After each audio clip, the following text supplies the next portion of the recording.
Merhabalar, ben operatör doktor Ferhat İlen, kulak burun boğaz hastalıkları ve baş boyun cerrahisi uzmanıyım. Horlama bir hastalık mıdır? Horlama bir şikayettir ve bizlere çok sık başvurulan bir şikayettir. Horlama şikayetinin meydana gelmesine sebep olan birçok faktör vardır. Buna en baştan burundan başlarsak, burnumuzdan aldığımız havanın açık olması önemli bir noktadır. Hastanın dil kökünde bir problem olması, hastanın yumuşak damağında bir problem olması, hava yolundaki darlıklar, çenesinin geride olması, özellikle hastamızın kilolu olması burada önemli bir faktördür. Öncelikle hastamızın kilosunu değerlendirip bu tedaviyi sistematik olarak yürütmemiz gerektiğini anlatırız. Biz bu süreçte mümkünse hastamızın hem bir diyetisyenle, eğer kilolu ise, bir diş hekimiyle, çene problemleri var ise ve bizler gibi kulak burun boğaz hekimleriyle hava yolundaki problemleri konuşur, buna göre karar veririz. Bizlere sıklıkla hastalarımız burunlarından nefes alamadıkları ve ağızları açık uyudukları için gelirler. Bu şikayetler için öncelikle burundaki hava yolunu değerlendirir, mümkünse burayı açarız.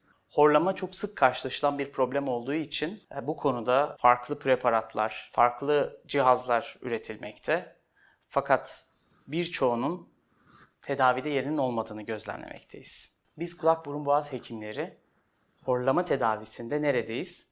Üst hava yolundaki darlıklarda hastalarımıza yardımcı olmaktayız. Burada burundaki tıkanıklıklarda burundaki nefes yolunu açmakta, septumdaki burun orta bölümündeki eğrilikleri gidermekte, burun etlerini küçültmekteyiz.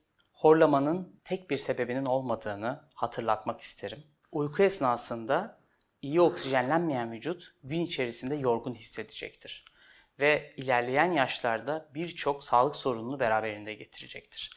Bu nedenle bu tarz şikayetlerde hekiminize bir an önce başvurmanızı öneririz. Basit bir şikayet gibi görülen horlama, ilerleyen dönemlerde sağlığınızı ciddi anlamda olumsuz etkileyebilir.